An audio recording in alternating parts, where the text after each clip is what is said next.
Every morning, we'd have quarters for muster, instruction, and inspection, right? So every morning, underway or at sea, we come in and make sure everybody's there, right? So we come walking in here into the machine shop.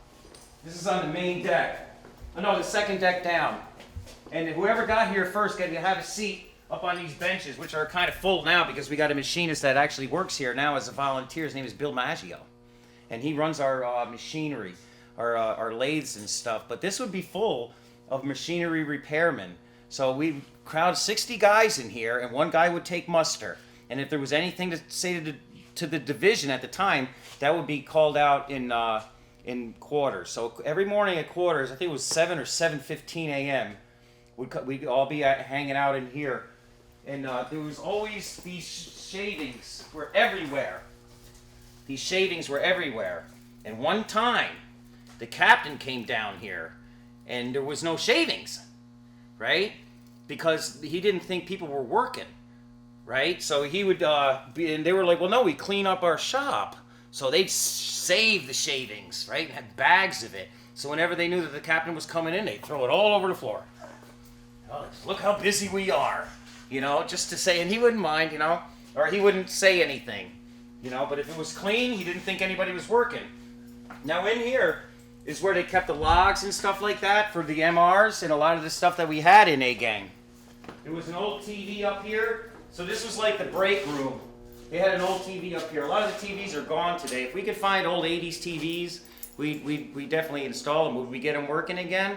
We might, because we got a great IT guy named David Canfield. So he could probably get them going again. I know we're going to try to get the telephones going again, the old pay phones, and even the ship service phones. We're going to try to get them going again. It's going to take a lot of time.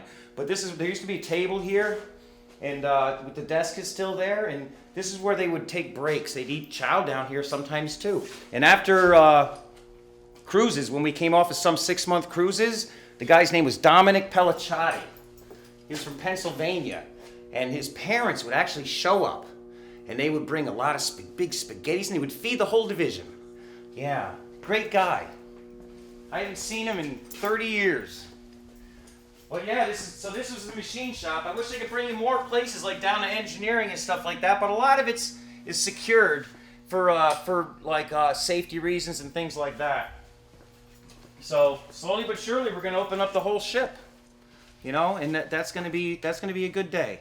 But we're real happy to have her here now in Los Angeles, California. She's open to the public. It takes a good hour and a half to go through the ship. There's plenty to see. I haven't heard any negative feedback. We have a great crew. Our volunteers are the heart of the crew. And it's pretty good. Slowly but surely we'll be opening more and more spaces for the public to enjoy.